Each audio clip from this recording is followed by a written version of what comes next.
I think this is a fundamental reset in regard to how we're going to start to think about our lives.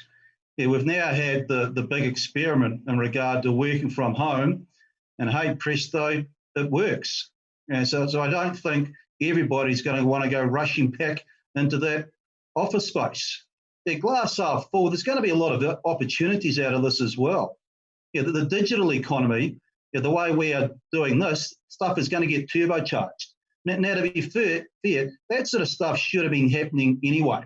So what we're seeing at the moment is this is just going to be an acceleration, or pour a little bit more fuel on a fire to move us in a direction we should have been moving anyway.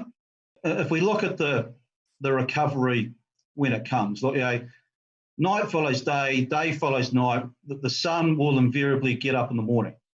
So we are going to turn the corner at some stage. We're going to see that bounce when people go back to work.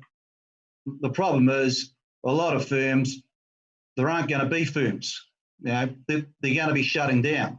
The tourism sector has gone from being a $17 billion industry to effectively zero. So yes, there's going to be a bounce, but it's going to be a pretty muted one, and then we're going to get into that hard slog. But what businesses need to know at the moment, because businesses at the moment, in fact households, everybody's running down their cash flow, liquidity. Things are starting to look pretty damn tight. What people are looking for is a little bit of clarity, certainty over what that kickstart, restart, whatever you like to call it about New Zealand, is actually going to look like. And this is where the government needs to start to move some of its thinking, some of its communications, to give businesses a bit of a hope in regard to, look, hang in there, we're getting close to that sort of restart. Personally, I don't think it's going to be in 2 weeks. I think it's probably going to be more likely 3 or 4, but it is around the corner. We've just got to dig in, hold on.